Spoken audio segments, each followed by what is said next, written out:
তোমার নাম কি? মিথিলা। তোমার কি সমস্যা? হাতে ছিদ্র। তোমার হাটে ছিদ্র। তুমি কি চাও? আমি পড়ালেখা করতে চাই। আর কি চাও?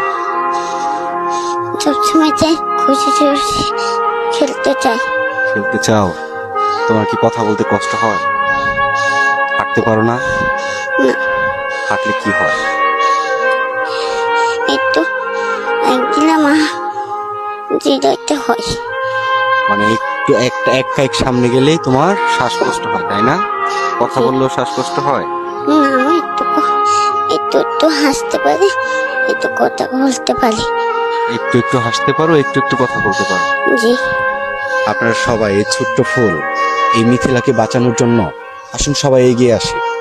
আপনাদের কাছে হাত জোর করে বলছি, যে যা পারেন দিয়ে এই ছোট্ট মিথিলার পাশে দাঁড়ান। ভাই, এই ছোট্ট ফুলটা যদি আপনার মেয়ে হইতো, ওর শ্বাস ফলানোর সাউন্ড একটু শুনুন।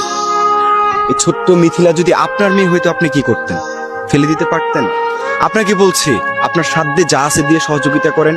না পারলে ভিডিওটা অ্যাটলিস্ট শেয়ার করে দেন। আমরা মিথিলার চিকিৎসা করাবো, আমরা সবাই মিলে করাবো। এই মিথিলা আবার হাসবে, মিথিলা কথা বলবে, মিথিলা স্কুলে যাবে, তার সহপাঠীদের সাথে খেলা করবে। আপনাদের কাছে বিনীত অনুরোধ রইল, যদি না পারেন অ্যাটলিস্ট ভিডিওটা শেয়ার করে দেন।